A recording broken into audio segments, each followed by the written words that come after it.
Good evening. Hello. And welcome to November's live Q&A. It's been a little while since I was here. Last month we gave it over. I gave it over to Morai for a live Q&A with Alice Wheeldon's great granddaughter.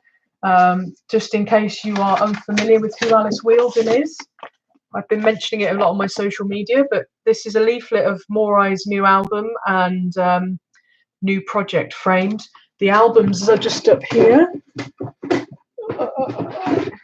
Here's one of them featuring my artwork that I've been working on, and I've today been busy working on all the Kickstarter reward artwork because that was successful. Thank you so much if you were somebody who supported that. We have the albums. They were always going to be produced and everything, but now I can kind of crack on and get going with all the other rewards. So that has been today's job. My desk is covered in pencils and rubber bits. What do you call those rubber bits where you've rubbed out and they're kind of like everywhere, like bits of shrapnel? Various printouts. Here's Joe smiling on a bike. So just to give you a bit of a flavour of what's to come. Who have I got tonight? Let me know in the comments on the right of the screen if you're on a PC. If you're on a laptop or iPad, it might be something different, but there is a chat window which you can communicate with me. So if you've got any questions or anything, that is the whole point of this evening. So let me know. If you've got any requests, also let me know. I'd like to do some playing tonight because I realise a lot of these months just sort of end up with me yabbering on. I've got a few things to share with you tonight. I want to focus on practice skills because that's something that's come up a lot in my personal playing. But also in students that I've been teaching lately, and I just wanted to kind of go over that again because it's always something that we can improve on and make time for, even though life is busy and we don't always make time for it. Yeah, so there's 6 people watching. I would love some comments from you, so let me know what's what, and hopefully these will be working tonight. It has been a bit of a pain in the previous, but yeah, so let me have a look. I have had some questions in advance and I worked right up to the wire tonight, so I've not really had a chance to prepare all my tabs, so I apologize. It's going to just take a couple of minutes or a couple of seconds while that works. Okay, so got a wonderful question from a student of mine called Polly. She says, when I was a child, I remember being given exercises for practicing things, e.g. scales, arpeggios, etc. I hated them. I did as well. But they probably would have done me good. Are there exercises you would recommend for the Melodeon? So there's kind of, I see that as a bit of a two-parter. Most recently, a couple of weeks ago, I was at Halsey Manor as a student of Anne Leopold and Riccardo Tesi on the advanced Melodeon course, which was really, really good. I mean, if you're kind of, this year they ran it as a sort of top tier, higher intermediate and advanced week, and it really is great. Look out for it next year. It's going to come back about the same time, kind of mid to late October. And I went last year as well, and I realised then the importance of knowing your scales and what that knowledge then enables you to do. And I did classical grades at school. I did a flute. I played flute up to grade 5, and it was tiring, and I pushed myself through it. If you know, to the end, I didn't really enjoy those lessons on the whole, and I didn't really see the point in learning scales and arpeggios. It was just part of the exam and something that you had to do to kind of pass the exam. So I'm only really getting to the stage now in the last year, and particularly after the last couple of weeks, realizing why they're important. And I kind of see them now as like the basis of all music. Now, this might be to some people like, yeah, of course, it's like everyone should know how important these things are. But, you know, it's one of those things that can come across as really boring, and you just drill these notes in a row, just up and down all day. And if you don't ever apply that knowledge to anything, then you kind of think, well, what's the point? It's a bit like learning trigonometry. I guess there are some really niche jobs in the world where that's really important, but most of the time, most people don't ever use that. So it's kind of pointless information. So the real thing with scales and arpeggios, I realized with a lot of the music we were learning from Anne and Ricardo, compositions of their own are really, they're very technical. They look and they sound really technical and flashy and quirky, a little bit, quite different to what we'd normally come across in a typical English repertoire and session. But it's all based on scales and arpeggios and modes, which I don't want to get too much into, but they're types of scale essentially. And I just suddenly thought, well, hey, I can see with clear view now that if I sat down and learnt these scales, things that aren't too difficult, scale of G, D, E minor, A minor, those are really easy scales on DG Melodeon, then you can start to then learn the arpeggios, which is a selection of the notes from the scale, kind of rising up and down. Then you can make your chords. If you know your arpeggios, you can hold those notes down and make chords. And yeah, it just gives you kind of fingering exercises, essentially. So one of the tunes we looked at with Ricardo was called Fulminate. Now, I was in a kind of top group with a woman called Anna Pack. Some of you might know, she plays with David Shepherd. And so we were kind of siphoned off and given this tune, Fulminate, which was 5 pages long. And it looked epic. But in essence, every part, there were parts A to I in this piece. Each part was like a separate fingering exercise. I'll just demonstrate a little bit of it. I've got the sheet music just in my bag, which is up here. So I'm just going to stand up and rummage and grab that. Because it's one thing talking about all this stuff, but actually if I just play you a little bit, you'll be able to see. Now, I haven't learnt this tune and I haven't really gone back over it. I did on Sunday. I had a lazy Sunday morning and I did pick through it a little bit.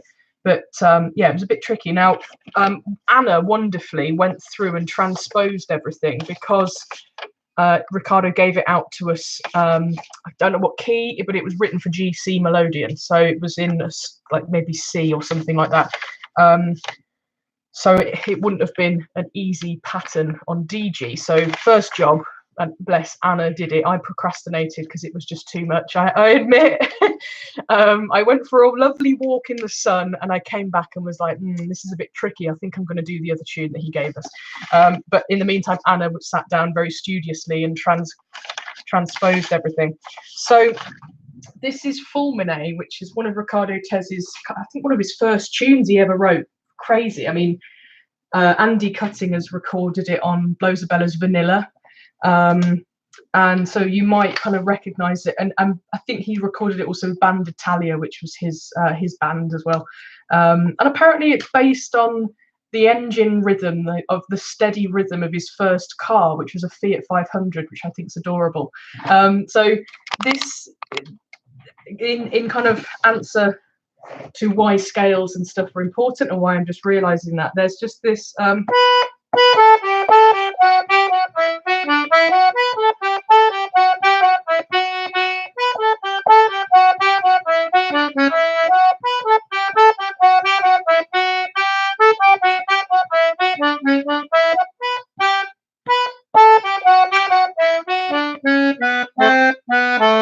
and also practice is important. But there's basically it changes time signature, but it's a 7/8 that sometimes has some 6/8 passages, sometimes some 4/4 passages. But they're little runs of notes, sort of like ba ba ba ba ba ba ba ba ba. There are patterns within those. Scales and arpeggios are just patterns, predictable patterns of notes. So really, this whole tune, that's just the first 2 parts that I sort of stumbled through. But it's all just kind of written as little patterns, and they become predictable because you practice them. You're meant to practice them, and then the fingers become knowledgeable. They just understand that, oh, that's a little bit of the E minor scale, or that's a little bit of the G scale. And if you practice your scales, then your fingers will start to recognize where those bits of scales fit in tunes. Now, this is top class stuff. You know, this is stuff that I never aspired to playing. I'm kind of on the cusp of it now, to be honest, but it's, you know, brain hacking stuff.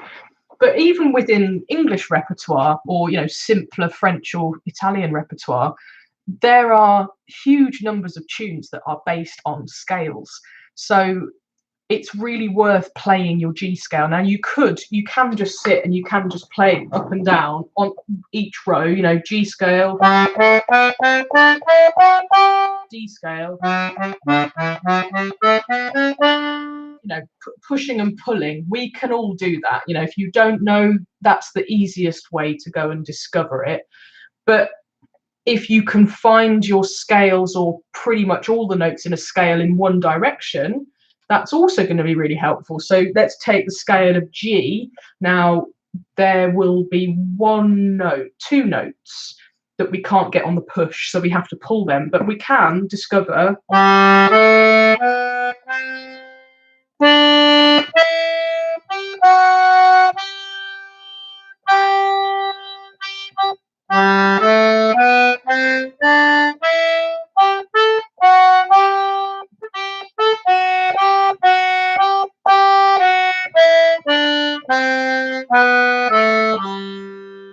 it's a bit complicated, it's a bit tricky in the middle there, because the C natural and the E, they both have to be on the pull, but you can get everything else on the push.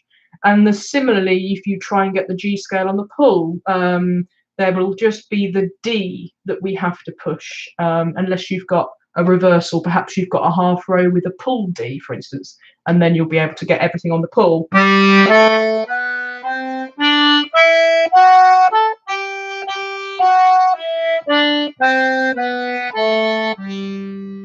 So that's our G scale, and really, whether you play D G or C F, it's always the inside row.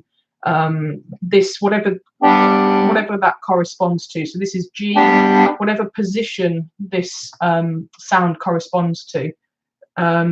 So, for instance, if it was C F, then it would be F. The instrument is generally set up best for the key, the scale that is in this position or the inside row. But saying that, you can obviously play in other keys. We know this, so we can play in D, and but we know we've got a C sharp in our D scale, so that is only in one location in each octave. And same with the C natural. So there are some notes that are fixed, and it's good to recognize where they are, because then they become kind of sticking points. You can kind of map out your right hand scales by sticking with that. Now, another thing that Anne Leopold is really big on is the Dutch reversal. Now, if you're not familiar with what a Dutch reversal is, it's where you take your D and E on the inside row, that note, and in both octaves, you reverse those notes round. So you end up on the inside row only with a pull D and a push E. Now, normally those notes are fixed. You only get them in certain directions. Now, the D, the reason that makes some amount of sense, it never did until, well, it's washed over me, and I'm considering getting an instrument changed, because it's handy to have. But it will disrupt the G scale on the inside row. So it's something not to be, you know, don't do it lightly, basically. Do it if you have a reason to do it. But the D on the inside row will be on the pull, the D on the outside row will remain on the push, and the E will remain on the pull. So in a way, it kind of makes sense. It will make the instrument less limited, because you will still have on the outside row D push, E pull, but if you switch it in the inside, you will have those in the reverse, the opposite direction. So it can kind of break some of those limitations out. But I am reluctant to do it, because I've just learned all my life, 12 years plus, playing with push Ds and pull Es. So all the chord shapes that I have learned using those notes, I have found in that. And it's one of those things, you know, if you make a change to your instrument, you have to go back and you have to relearn stuff, and that frankly is psychologically just too much work to do. But I can see the benefit of having a Dutch reversal in there. So I think an amount of practice every, couple of weeks. So if you can do a little bit every week, then that's great. But I think if you can dedicate some time every couple of weeks, it's a very dry subject. It's not the most fun thing. But if you're looking to kind of move forward, maybe play some more right-hand chords, understand music theory in a deeper way, scales, arpeggios, and modes, and that kind of thing is definitely something to sort of get stuck in. And if you want to ask me any questions on that, people have found the comments section there, so I can see that there's a couple of comments and things. Yeah. So the other thing that we spent a lot of time on was in minor keys. So A minor and E minor, they run really nicely on the pull mostly. So you can get E minor. So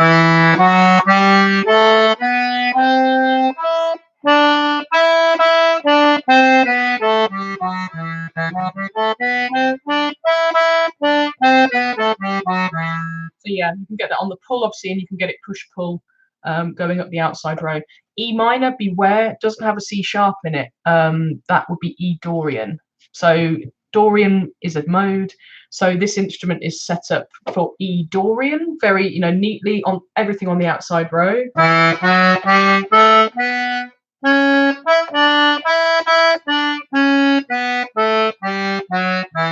So it's got that C sharp in there, which just gives it a little sort of extra decoration. It's essentially, when you start talking about modes, it's taking, for instance, all the modes of the D major scale. So you take the notes of the D major scale and you start at a different point and play the whole range of notes. So for instance, D major is the first mode. If I took that same set of notes but started on the E, that would be E Dorian.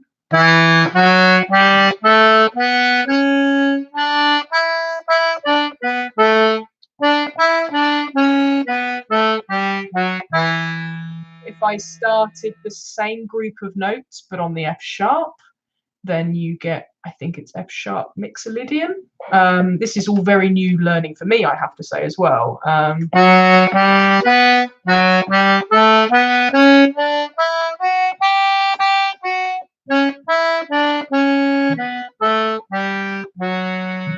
like that. So it's odd and mind-blowing to me, in fact, that with modes, it's the same group of notes, but depending on where you start the scale, within that same group of notes, it will sound entirely different, and that gives you a mode, so it gives you a different kind of flavor. And certain modes are typical to different cultures. So there are sort of sets of modes, and I'm not that well up on the knowledge. As I say, it's been kind of the last year. I'm not dedicating much time to it, I will come clean, but yeah, culturally there are modes that are important to certain cultures and cultural music. So you can think of a lot of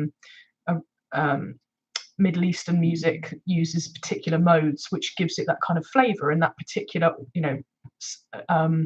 it sounds that way because it is used most popularly. Yeah, so something to explore if you want to. And then once you've got that, a really nice thing to do just to relax with the instrument, and I think good practice is just to practice little runs of notes. And you could take arpeggios. So arpeggios, as I said earlier, lead on to playing chords. So one thing that we did with Anne was this awesome chord sequence that we all fell in love with, and I'll just play it now. It's a mixture of suspendeds and majors and minors, so you end up with this kind of tension and resolve kind of pattern. So it's based, I'll just play it, shut up Mel.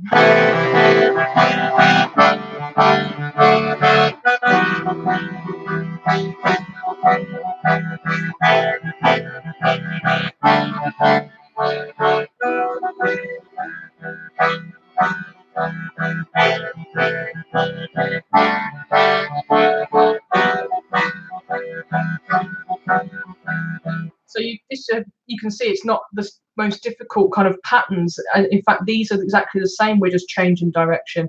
So this is what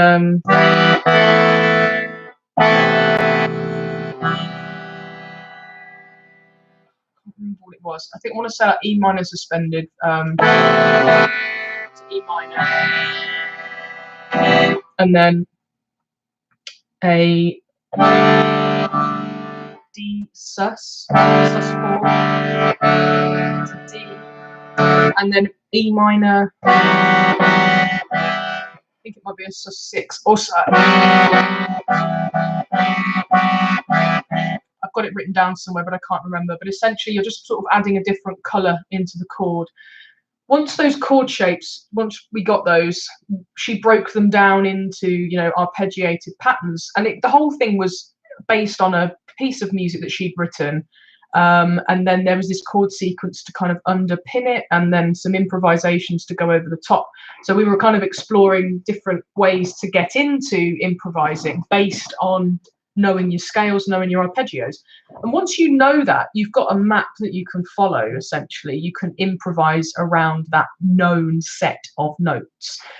So it's improvising can just be completely spontaneous and random, but most of the time it is actually within a sort of boundary. I mean, improvising by its very nature can be whatever you want it to be, but if we kind of give ourselves some boundaries, then we've got a place to start. So we took the notes of these chords and we broke them up. So there we have an arpeggiated chord. That's what it's called. So we play it as a chord, or we can arpeggiate it.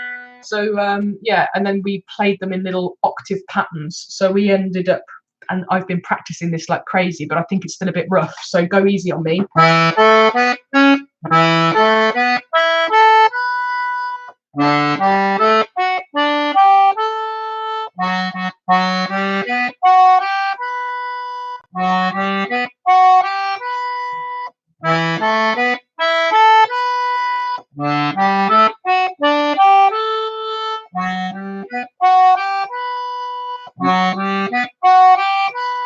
So if I put that in with the left hand, you get this kind of flavour. And what we were doing, some of us were carrying on with that. It's a piece in 5. So these chords were over the top of that, the arpeggiated chords over the top of that rhythmical pattern.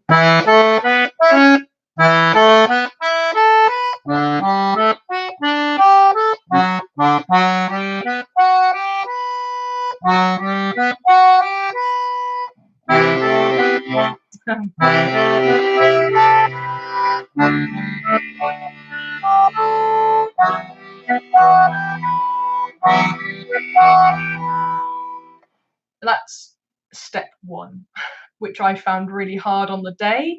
Quite surprised actually. That's been a lot worse. It's getting there, and I'm being really deliberate with my fingers. So another practice tip, I'm going to throw it at you. Anything that you find really difficult, slow it right down. I've been able to bring this up to speed a little bit, but it was really like baby steps. Because I had to learn where to jump to. So I was really pacing myself to learn, and then octave leap. And the slower you do that, the slower I was able to do that, the more my body was able to recognize the space it had to jump. And the other thing is really deliberately pressing with the fingers. It becomes a very clear input of data throughout your motor neuron network to go, right, you are pushing.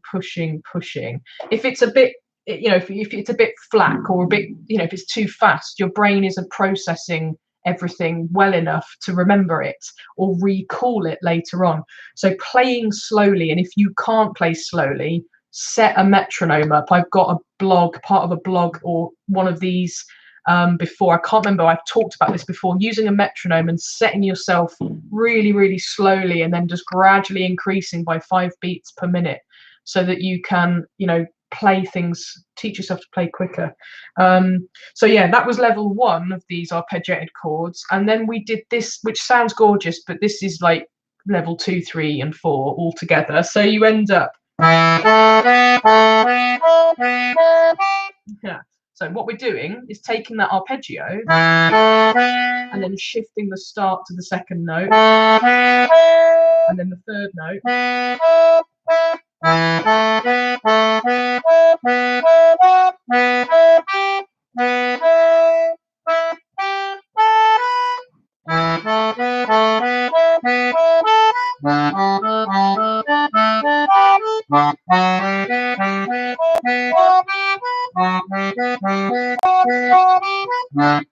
Yeah.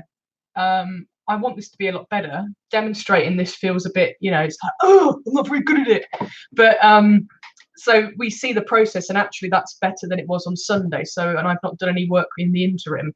So I think just little snapshots of practice is another really good thing. So I specifically picked up the box on Sunday morning to look at this pattern. And I probably spent about half an hour between fulminate and this. So about, let's say 15 minutes on each, but I wasn't counting. And I just took that pattern with no other kind of, where's this fitting in the tune? How am I going to fit it into the tune? I just needed to nail this little bit. So if you're struggling with a specific bit of a tune, chop it out and dedicate some time to it, even if it's 10 minutes while, you know, dinner's cooking. Just looking at really small bite-sized pieces of tunes that always cause you grief, that is the best use of your time.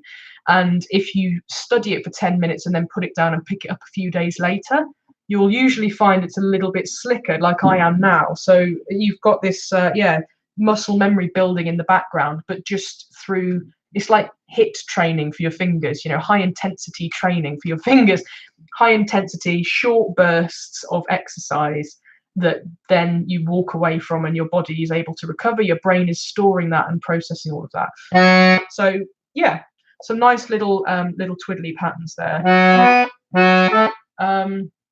So using what I've been learning recently to talk about practice, has anybody out there got anything that they want to ask me about practice and about things that they're struggling with at the moment? Any particular bits of tunes that are, or, you know, maybe jumps to accidentals, you know, that can always be a real pig if your accidentals are here rather than on a half row.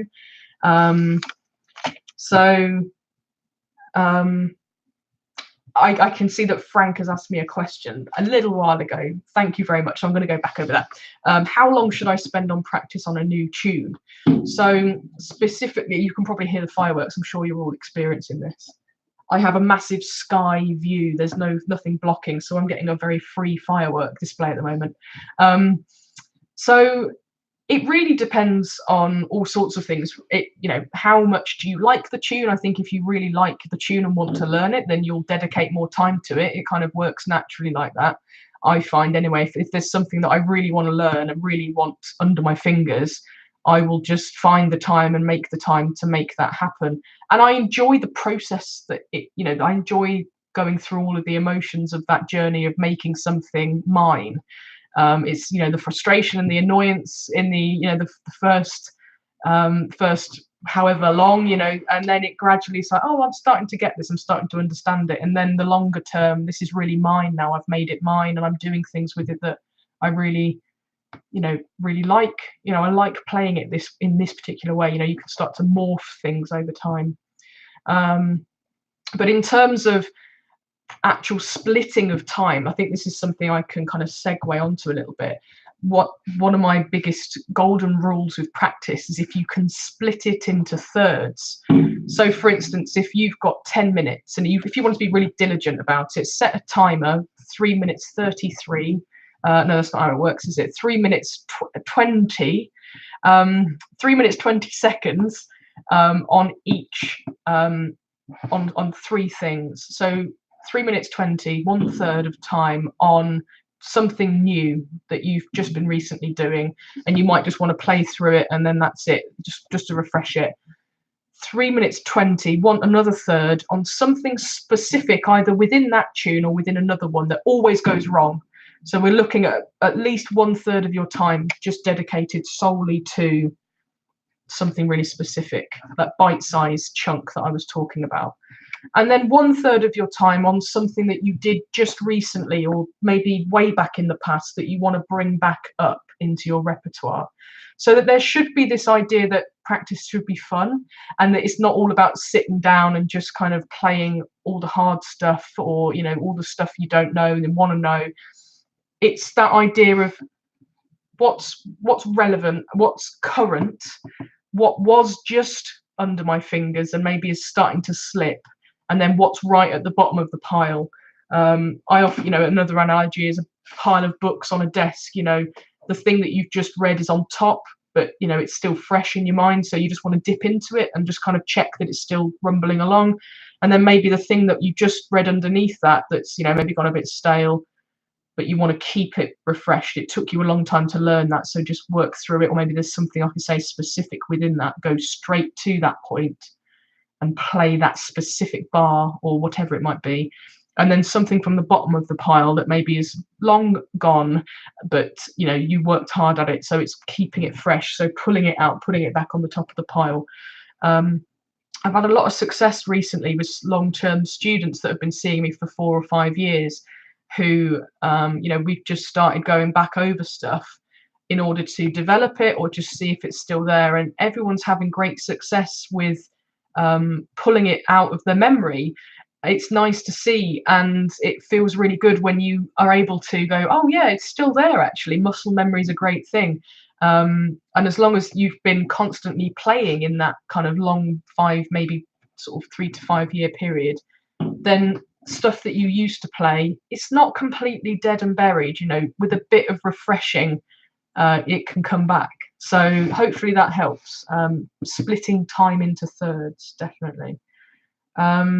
I've got somebody here, Simon Dundas. Nice to see you.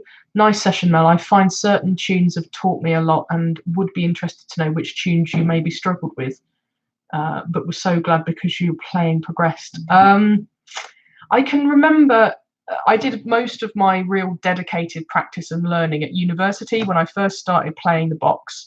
I started in my first year in halls, and I didn't have a great time at uni. It wasn't very fun for me, so I spent a lot of time just playing music, and it kind of got me through.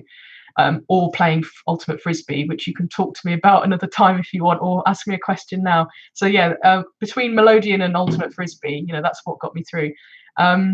I can remember John Spire's tunes because he was my inspiration to start in the first place. Jiggery Poker Work and Jump at the Sun, which Jump at the Sun is a John Kirkpatrick tune, but I used to play them as a set, and I was determined to not let that kind of get me. And I remember walking around at a folk festival and seeing somebody playing it just before a procession, a Morris procession, and I went up to them and was like, I've got to film you doing this because I've not been able to work it out. So yeah, if anybody knows Ant McKay, he plays with Wicket Brood. I've got a video on my old YouTube channel of him playing it somewhere, and I learnt it from him. And then another John Spire's tune, which I don't think he's recorded, but it's called Hyena, or the Autumn Hornpipe. Hyena because it starts on a high E, and oh, I can't really remember it now. And I've seen John play it live, and he kind of, even he says he's written it, but he has to kind of relearn it every now and again because it's a bit of a pig, but it's just such a great tune, and it's one for real dancing fingers, for rapid finger movement and moving up and down the keys. Let's see if I can just give you a blast of it just so that you know how it sounds. But go and find, John's got some videos of it out there, so go and have a look.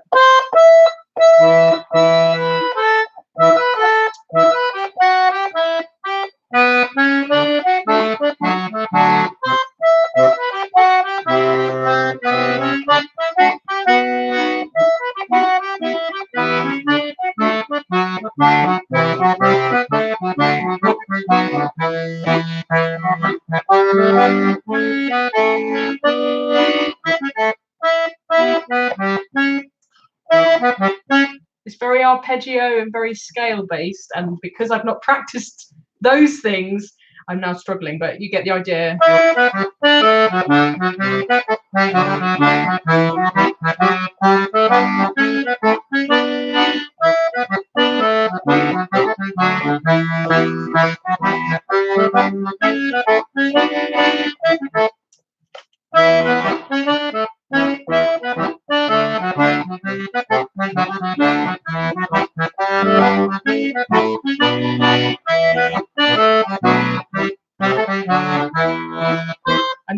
there to the stretch to the top that's the challenge.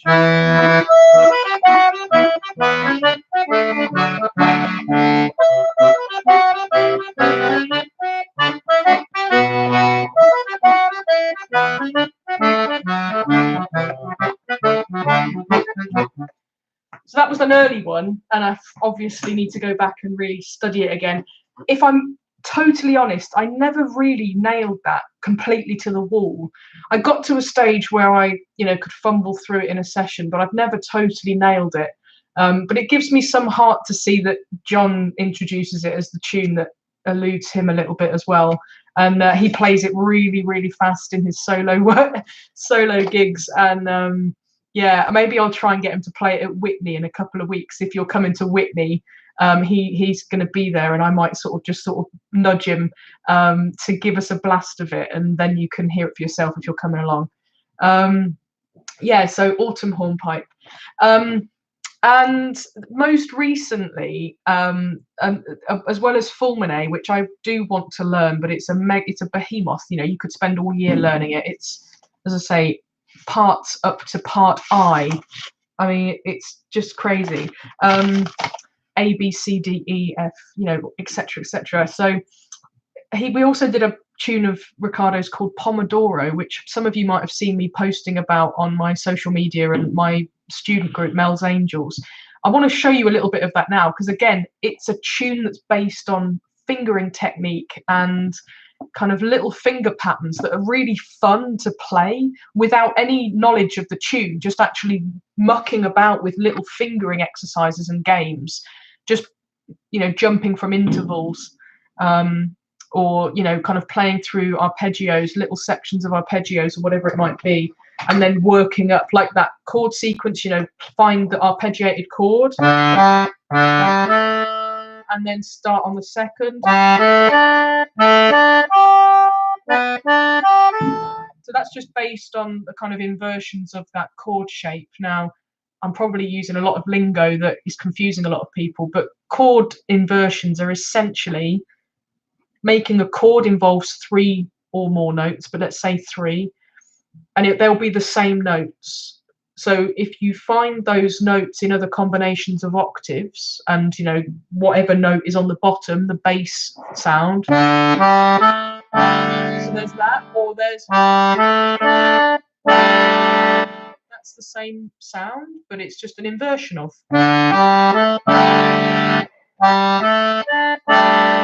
And then we keep going up. They're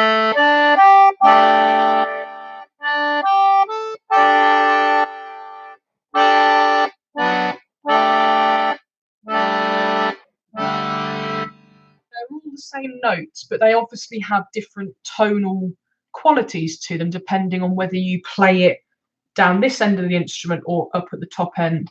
So once you've found a chord shape, try and find the same notes but in different combinations up and down the keyboard, if that's something, again, if you'll want to get into that kind of playing.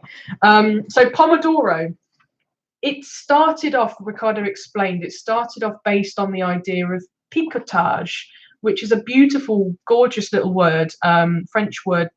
I don't know the exact translation, but what it means is that you essentially have this pedal note, a note you're always returning to.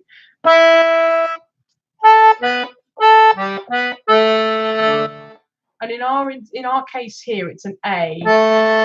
So this tune, it flips between A major and A minor. And our pedal note is an A. So what we've got is these notes that kind of dance around, but always returning. So you'll have the A return to the low A, another note return to the A, another note return to the A, so that it starts to sound like this.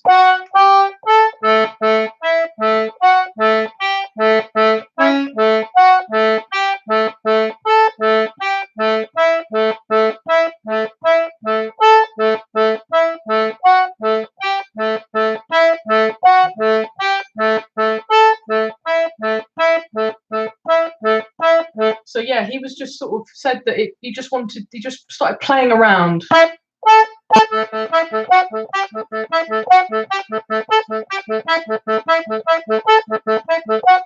And obviously your ear is guided by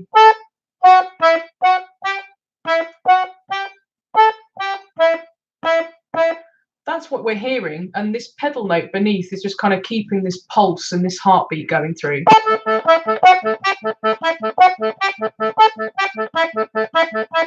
And it's all about, you know, really spiky staccato sounds that, you know, you don't want lazy fingers, you want really sprightly fingers. So again, deliberately being quite terse with the fingers to get them to be not tense. We don't want tension, but we want this sort of snappy on and off kind of action with the keys. And it's thinking of the keyboard as being red hot is a really good way to change any sound.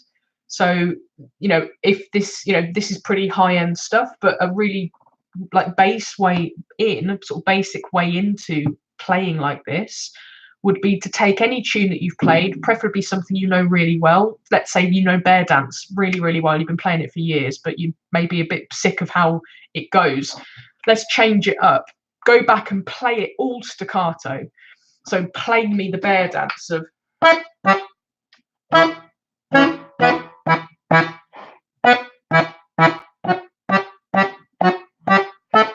And I swear it will show you, it will highlight to you where you do and don't know the tune. Because if you've just got that tiny little window in order to make a sound in, the rest is given over to silence, and it really leaves you feeling quite exposed. And it's like, where's the next note coming from? If you know the tune, you'll know, and your finger will go there automatically. But it will highlight the bits of the tune you don't know, and that you'll need to separate out, bite-sized piece, and just take it really, really steady. But as you go through and you get better, and those creases get ironed out, it's a technique that prepares the fingers to play quicker. Or it maybe is a technique that you can prepare the tune to sound different in some way.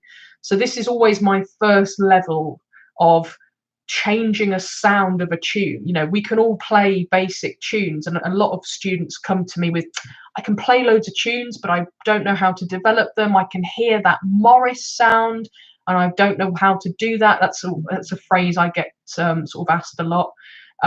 So once we've got something that is really short and sharp all over,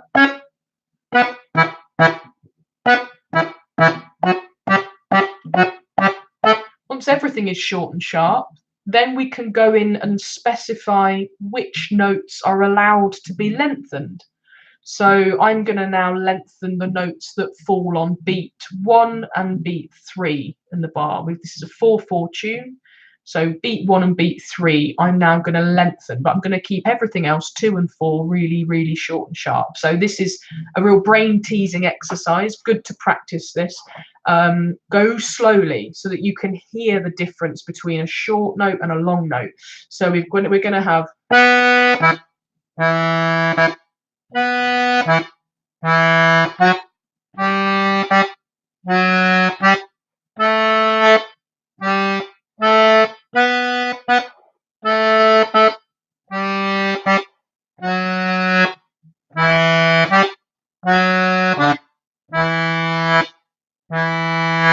So it sounds a bit odd like that.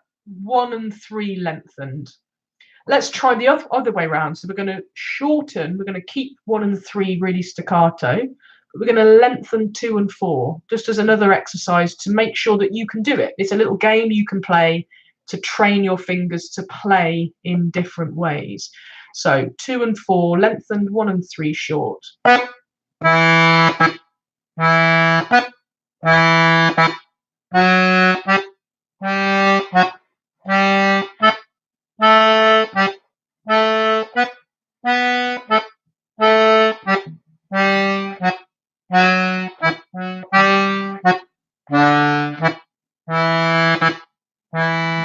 And instantly, if I speed that up a little bit more, suddenly for me this feels like the natural way that the tune wants to be played. So taking that a little bit quicker, you can start to feel this hop step kind of feel. It becomes very lopey and very lively.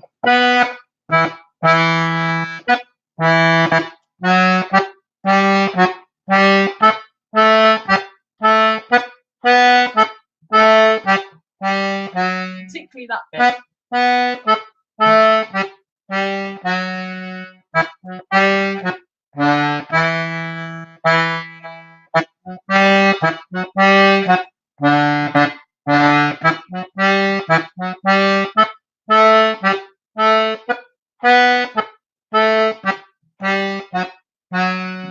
get the idea. So I sped it up so you could hear the effect it had, but to get that effect there in the first place, you have to really slow it down and make a conscious, controlled effort to play one note longer than the next note, really, really short.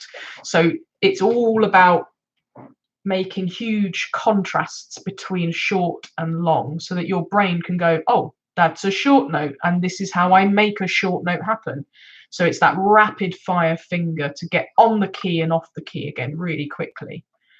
And then your brain will be able to process and hear what a long note is. Oh, I push and I hold and then I release, and that creates a long sound. Sounds really obvious, but a lot of people won't go into this with that kind of mindset. So you have to be like you're teaching a puppy to do it, really repeat, really slow, and be kind to yourself. You won't learn things if you kind of get frustrated. So you will naturally get frustrated, but what I mean is take that energy and just plow it straight back into the exercise that you're working on. So that could be like in that process of thirds, that could be 1/3 of your time to take a tune from the past and do something new with it. And I'd say start by playing everything staccato, and then maybe the next week then you can start to come, once you can get everything staccato and you've ironed out your creases and everything is hickory dory, I was going to say, which isn't a phrase, but you get I'm tired, hunky dory. Once everything is there, then you can start to go to the next level and shorten and lengthen notes and play around with that. But you won't be able to do that step before the tune is absolutely rock solid under your fingers. So yeah, keep practicing. Okay, so questions have sort of stopped, but I can see people are still watching, so do let me know. Leslie's mentioned still struggle with getting left hand with new tunes. Anything specific there? Any particular tune? Any particular key signature perhaps? I can kind of offer some suggestions. Just let me know a little bit more information. Whilst that's coming in, I'm going to give you a bit more of Pomodoro because I kind of fancy it, and it's pretty awesome as a tune. This has been recorded. I heard it at the weekend. It's on an old Band Italia album, which is one of Riccardo's bands. And yeah. Anyway, this is it.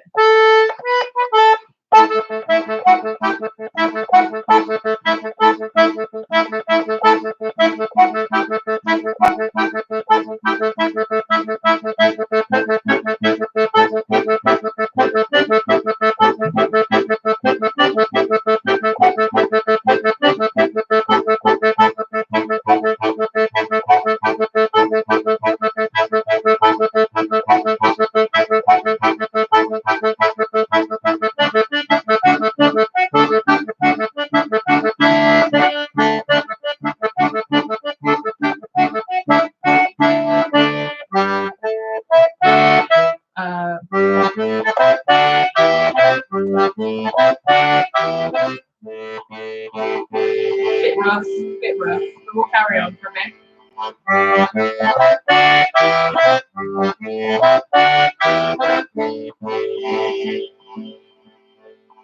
And then there's this really funky bit. If I get it right.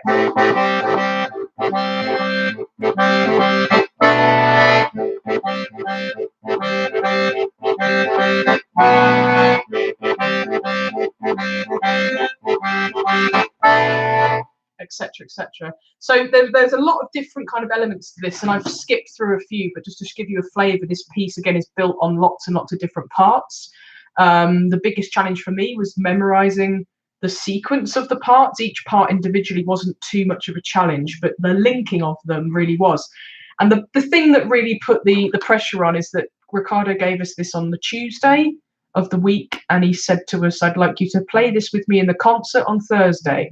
And this wasn't a concert that everyone was joining in with, so I felt like it had to be top flight, so yeah, any kind of spare half an hour that I had during the day, and I went to bed early one night because I just wanted to run through it and really nail it and kind of apply that professional veneer, that professional approach which is, you know, basically practicing things until you can't get it wrong.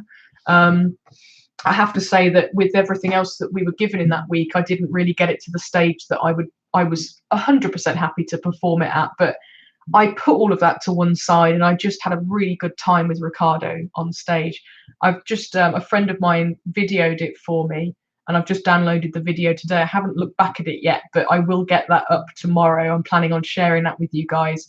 And I can remember that there were all sorts of little bits and bobs that weren't right, but I was just in the moment and I looked like I was having a good time. I could sense myself smiling, and I thought, for now, that's good enough. You know, we're playing it a lot faster than I just gave you, and a lot faster than we practiced it with him. So as soon as we got into that gig mode, you know, it was just kind of all full steam ahead and just, you know, don't look down, basically. It was just kind of like, just keep going. And it was a great experience, I have to say, to play with essentially the father of Italian traditional folk music. I mean, that's pretty amazing. And yeah, he's given me a great tune, and I want to kind of keep playing it to kind of smooth it all out and just kind of feel really groovy and like it's in my bones. It's not quite there yet, but it's not far off. It just really just needs that dedication. So some questions. I sometimes find that as I am concentrating and trying hard to get things right, I get tense and start to hurt. Any advice about this? Yes, I know exactly that feeling. I get it on stage, and I sometimes get it in workshops as well when I'm a student and I want to get things right. And it can usually be a sign of trying too hard, which I know sounds really obvious because we want to try hard, we want to get things right. But sometimes just kind of taking some deep breaths, putting the instrument down and doing a little bit of stretching. So, you know, not necessarily in a session are you going to be able to do this, but you can always sort of put the instrument down and walk off, get a drink, and just go and sort of stand in the corner and just kind of stretch your back out. I've been seeing a brilliant Pilates instructor since January because I was having problems with my back. I was getting a lot of pain playing gigs. And one of the greatest ones she gave me was to stretch out your shoulder blades, was to kind of pretend that you're doing one of these chest presses in the gym. But so you want to kind of put a little bit of force into it, but essentially you're trying to get this C curve in your back. So you're moving your shoulder blades out and you're kind of pushing down. If you were on the floor, you'd be doing a angry cat, you know, the cat cow in yoga. Go and have a little look on YouTube if you're not familiar with it. So you're kind of pushing away, and this is moving your shoulder blades apart, and it will feel quite nice. If you've got a lot of tension across your back, it will generally feel quite nice, or maybe a little bit painful, but in a good way. You know, obviously don't do anything that's going to hurt you more, but it's just stretching the muscles between your shoulder blades. And then in the opposite direction, just kind of come and stick your chest out, and you're pulling. Imagine that you're pulling your shoulder blades together so that you are stretching them in the opposite and opening your chest. And then just do a few of those. And it should feel like there's some resistance, like you're not just sort of flapping your arms. Imagine you're pushing forward and then opening out. And in fact, anyone that works at a desk or drives for a living, so me, or plays the accordion, so all of you guys, this is a really easy and a good back stretch. And just a little bit of that, I already feel like I'm a little bit freer in my back. And then, you know, anywhere that you get tension and pain, you can sort of take some time to, you know, kind of just go down your arms, lots and lots of soft tissues and tendons and things here. Just sort of take some time just to sort of look after yourself. And, you know, some deep breathing and just reminding yourself that I just need to stay relaxed. Anything that ever feels like you're getting, you know, you're concentrating too much and it's having the opposite effect. So sometimes you're overthinking, you're overworking, and actually the playing is getting worse. You know, that little bit of tune that you're trying to nail is getting worse. Just take a pause and just sort of breathe. Let your shoulders drop. You know, again, pull your shoulder blades back and just let the shoulders drop, and maybe just do some shoulder rolls just gently, or scrunch them up and then let them just hang, let gravity take them, and just remind yourself that you'll get there eventually. Just take it maybe a little bit slower.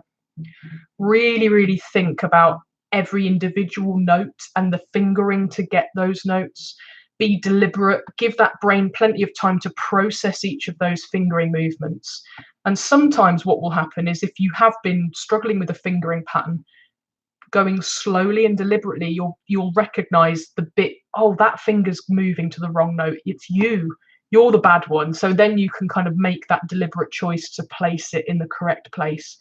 And then lots of repetition through that, nice and steadily. Removing distractions if you can. Some people deal well.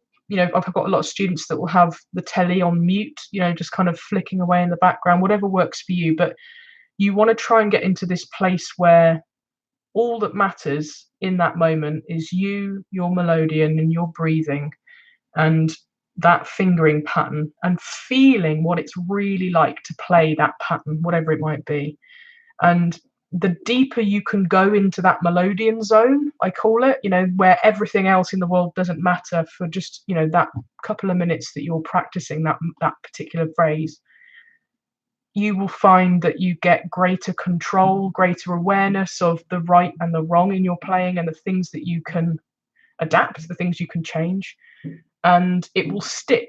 So you go into the Melodeon zone and you just focus on all of that holistic feeling of the playing, the ins and the outs, the movements in your body, the breath maybe matching with the instrument. That's something that happens. Just be aware of it. You don't have to try and change it, but just be aware of it.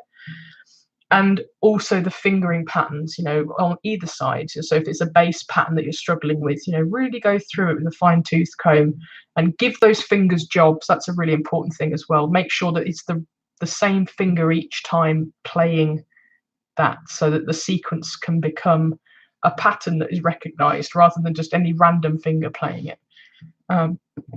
So hopefully those are some things that help Polly. It's a bit of a kind of, it's a brief overview of that whole kind of tension when playing, but yeah, some stretching can really help, and just reminding yourself that you will get there eventually, and I know that you will. I know you. So a question from Frank. What key is Tip Top Polka, please, on your top 20? I can only imagine that it will be in G, because I know that it's on a DG Melodeon and on the inside row. But just in general, most people, there's a lot of people, I get a lot of comments, what key's this in? I either put it in the title, or the instrument that it's played on is left in the description of the video below. So if you expand the video window, it will give you the full information below the video. So if ever that's something that confuses you. Another thing, which I always forget to ask this, but seems as we're here, a great way to support everything that I do is subscribing to my YouTube channel. And I know there's a lot of you out there that use my videos, and I always meet new people that I've never met before that are like, oh, your YouTube channel really, really helps me. The simplest way to support the work that I do is just to subscribe. There are opportunities out there depending on how many YouTube followers you have. I don't have masses, but we can all aspire to have more. So if you're watching this, just hit the, smash your subscribe, as everybody always says, but just hit the subscribe button. And also there's a little notification bell. So if you ever want to know when I've made an upload, you can click that bell and it will, it will send you a notification when a new video is uploaded. And yeah, but the subscription thing is a really big one, and it can really, really help. So yeah, I think I'm going to sort of round it off to a close there. There's nothing else like really burning other than just doing it. You just have to pick up your box and you just have to sit there and do something with it. Sometimes if you've had a period of time where you've not played for whatever reason, it can be a bit daunting to get back into it. And what I'd say to that is just picking it up and making some noise with it. It sounds like a really obscure thing to do, but without any intention of playing a tune, just putting it on, and particularly if you like the sound of your instrument, hopefully you do, and just kind of sitting there. I've learned a lot of techniques in controlling airflow and dynamics, loud and quiet, just through kind of noodling around.